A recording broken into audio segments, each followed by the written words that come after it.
Hey guys, so today we have a little story about Shane Dawson and Ryland, so it's a little bit of an update about everything going on with Trisha Paytas and all of that stuff. There's a little bit of Jeffree Star involved, like always, because he's kind of part of the story as well, so we're going to kind of go over him as well. Before we get into the video, here's my Instagram, here's my TikTok, and my puppy's Instagram. Also subscribe, hit that bell. And last video I asked you guys for likes and comments, and you guys did amazing. So comment down below anything regarding what I talk about in this video, and don't forget to give this video a thumbs up if you enjoy it. Anyway, let's get into it. So with Trisha Paytas, if you guys don't know, a little bit of a recap. She used to be best friends with Shane Dawson, and obviously Ryland being his fiance, she was also really close with him. She was also friends with Jeffree Star, and she's obviously been defending them all pretty much through Dramageddon. And now it came out that not only was like Jeffree really just mean to her, his friends were mean to her, Shane didn't defend her or didn't cut Jeffree off, and neither did Ryland. And obviously with all of that happening, Ryland has a podcast called The Sip with Lizzie, and they both kind of addressed this situation, Lizzie more than Ryland, which is crazy because Lizzie has seen Trisha maybe a handful of times, so like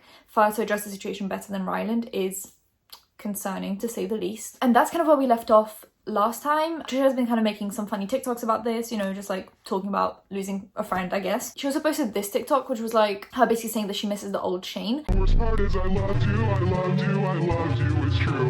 And sometimes I feel like I still you too. And I thought she was gonna get hate for this because a lot of people are like, oh, you keep on flip-flopping, like one day you like Shane, one day you don't.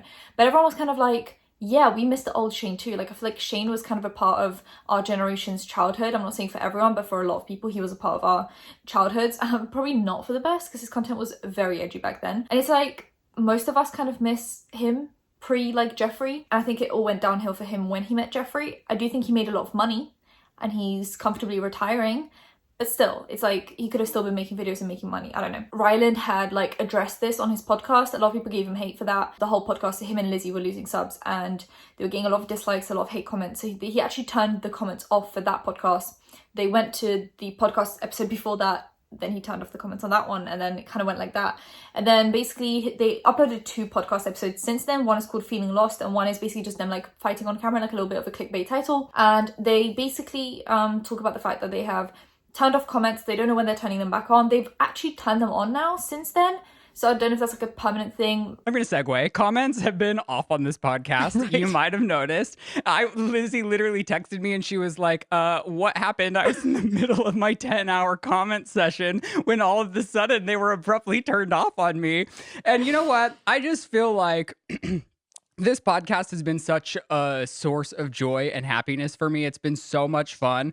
And like there was quite a bit of negativity going on in our comments. And I was just like, you know what? I don't want this to affect me and how I move forward. Yeah. I don't want the internet's opinion of me to taint who I believe I am as a person. You know what I'm talking about? Yeah. Because at the end of the day, I'm the one that has to sleep with myself, live with myself. And I feel like I'm ever evolving into a person that I like, I think is a good person. And I think regardless of anything that's going on, you and I like just reading comments about ourselves on the internet. It's probably not healthy. It's not healthy, even when it's all praise. I mean, I started questioning my own sexuality based on the comment section. So like, I guess like that is probably healthy that you turned it off because I won't turn myself off. And it's not a forever thing. I just think for now, it's the healthiest thing to do. I think like taking a step back every once in a while from social media is just a healthy thing to do. I deleted like all the apps from my phone, like not my actual accounts. I'm not crazy, but I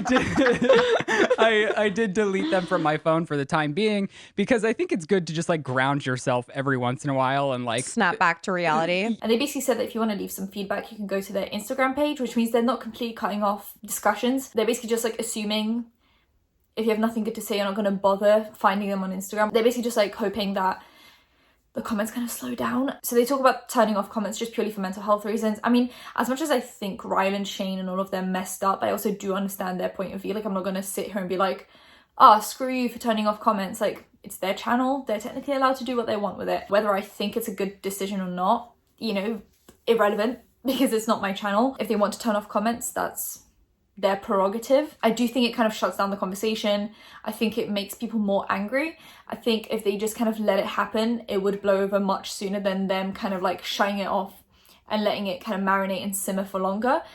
But that's also their decision. If they want to turn off the comments, I can't really say anything about that. So they do that. They talk about turning off comments for mental health reasons. Lizzie talks about being obsessed with reading comments and reading negative comments, which I guess is kind of where I guess it's a good idea to sometimes like cut yourself off from reading stuff about yourself. I think if we take Shane and Ryland out of the conversation, I think it's also very healthy to take breaks from social media. I think it's very healthy to, even if it's your job, to kind of like try to distance yourself. So I understand their perspective as a YouTuber, but then I understand the viewer's perspective as a viewer of YouTube. I hate when I click on a video and the comments are turned off. I'm like, I want to know what's happening. Why am I not allowed to see what's happening? At that point, I think there's really nothing more he could have done. He spoke about the situation, not to the best of his abilities, but he spoke about the situation, he addressed it, he let everyone know that he kind of knows what's happening, took it on board. And at that point, I can't really tell him what to do. I mean, either way, I can't tell them what to do, but, you know, I can't tell them what to do with their podcast or their comment section. So they decided that they were going to do that for the mental health. Since then, Ryland has posted a video called Making Over His Hoarder Room, which is basically his, like, place where he keeps a bunch of stuff, well, him and Shane, that they kind of don't use on the daily, but sometimes they need to get to the stuff, and then it's, like, all, you know, in the back. So they cleaned out that room, him, Lizzie, and Morgan, and then Shane makes an appearance, and they go to buy stuff in, like, a furniture store, and they buy this, like, huge red horse. But basically, Shane appears on camera, and he's like, I know that I've been cancelled and that my career is over, but I want to get this horse. We found a horse that, like, Shane cannot stop talking. I want him so much. I don't know what we would do with this horse. He makes me feel so skinny. It definitely won't fit in our house. But okay, here's the thing. I know that I'm weird, and I know that my career's over, and I know that I'm just that crazy guy who buys weird toys. I mean, I do love it. I don't know where we would put it. It's so sad because I want him so much, and I just feel like he's so lonely. He's just staring out the window waiting for somebody to come by and buy him, and nobody is going to buy him. Where people come from, it's not that expensive. It's actually pretty well priced for a big red horse. Is that him admitting that he's not coming back? Is that him saying, it's done, I'm not coming back? There is nothing I can do to redeem myself right now? Because I feel like pre-Trisha, he had a chance to come back and Trisha would have backed him up. It would have been like a thing between them, like they would have been like emotional and crying, and she would have been in like the documentary, whatever. Now that he's not friends with Trisha and people, like even more people have turned on him, even more stuff has come out, Trisha's already like banging on about his past. Do you think at this point there is nothing he could do to come back? Or do you think there are still people that will watch his stuff? And what do you think the amount is? Like out of the subscribers he has, go on his like channel, out of the subs that he has, how many people would actually watch his content because they like him? And then how many people would watch like the first episode because they're just like intrigued and curious? I just want to know like how many people are still there for Shane. And is him saying like my career is over? Is that him saying I'm not coming back to the internet? There was a friend of his podcast where Trisha Paytas said that he was coming back to the internet and he had something big planned. That means he's been planning his like coming back for a while and he let Trisha know. But now that him and Trisha are not friends, and even more people hate him, does that just put an end to him trying to come back? Is he going to postpone it some more? Because we're already in February. I thought he was going to come back like for the new year, start off with a bang. When's he coming back? Is he going to like move up a bit so that people... Because I feel like every time there's a drama, there's like a come down. I thought because this was like a come down from the like summer Dramageddon, it was like starting to calm down, like there were some other things happening, so people kind of like ignored that for a minute. He was probably going to come back like now because it was like calming down, and now it's spiked up again because of the Trisha stuff. Is he gonna just have to wait for another calm down? But like by the time there's another calm down, it's probably gonna be another drama. So like when is the right time for him to come back? And is there a right time for him to come back? And does anyone want him to come back? That's like I think there are definitely people that want him to come back. I feel like people still have like a soft spot for Shane. Many people that watched him in their childhoods, I feel like they're gonna be like, forgive him. Wonderful docuseries. I just feel like this really put a stick into everything that he was planning. So since then, Jeffree Star has released a lip gloss line. Why did that take me a while to figure out? People are once saying that the wand looks like a female pot, which it kind of does. He's releasing a whole collection for $450, or you can buy them separately, but $450 for some lip glosses. When would you ever need all of those lip glosses? And that's coming from a makeup holder. When would you ever need those? Also like blue lip gloss.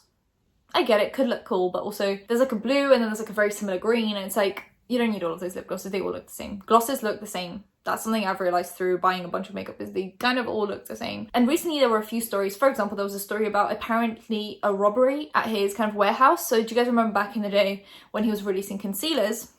let me just get into this conspiracy theory yet again.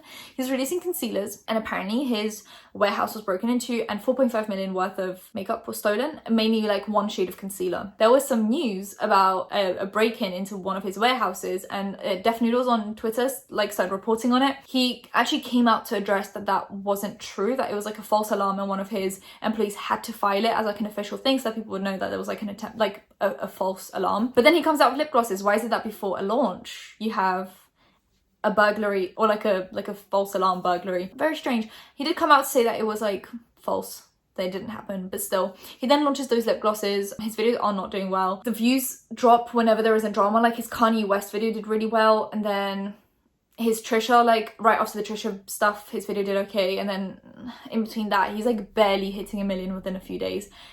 It's kind of tragic. That's what I'm wondering, like with Shane, will it be like the first few videos get a bunch of views and then it just kind of starts to drop off the way it did with Jeffree? I feel like Jeffree, he went down a different route than Shane. He actually started like filming videos and he was just uploading like normal, and his first few videos after Dramageddon did really well, and then it just, the curiosity just falls off. And I'm wondering if that's going to happen to Shane, or if he's going to manage to rebuild his reputation. If he rebuilds his reputation, I will be shocked.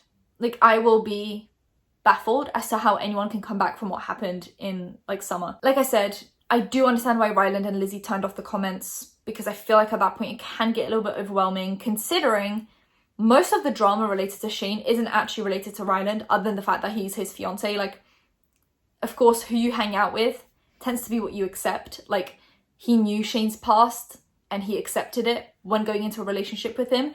But technically, all of the drama that is regarding Ryland is just to do with his association with Shane. So I do understand that he wants to have like his own separate entity away from Shane. But Shane sits in on the podcast and he edits the podcast. So he's still somewhat related to the podcast. So like, I do understand why people would be angry at Ryland. Also, the Trisha situation was kind of related to Ryland, considering Ryland was also her friend. I do understand the criticism is aimed at him in a very valid way. But I also do understand him just turning off the comments purely because he's also got a co-host that's completely unrelated to any of this. Like, Lizzie's just like not involved. She is completely not at fault here. So comments turned off, I get it, but I also get why people would be angry that they can't express opinions. With Shane, he knows he's cancelled and he knows his career is over, but is he coming back? Also, some people are wondering if that video was filmed weeks ago, because I think it was Rich Lux that said he saw that horse ages ago somewhere. And I need confirmation for that, because if this was filmed weeks ago, then this was filmed before the Trisha situation, which would mean that him saying his career is over actually has nothing to do with the Trisha situation. And he still technically was back then planning a comeback. Do you guys think he's going to do it out of nowhere? I'm wondering, like, is he going to do it out of nowhere? Is it going to be some kind of an announcement? Is it going to be on his main channel? Is it going to be on his Shane Dawson channel? I don't know. Anyway, if you guys enjoyed the video, give it a thumbs up, comment down below anything you want to comment down below, and subscribe to post videos every time something happens. Hit that bell, be notified when that's happening. Social media links, any other links in the description. I'll see you in my next one. Bye guys.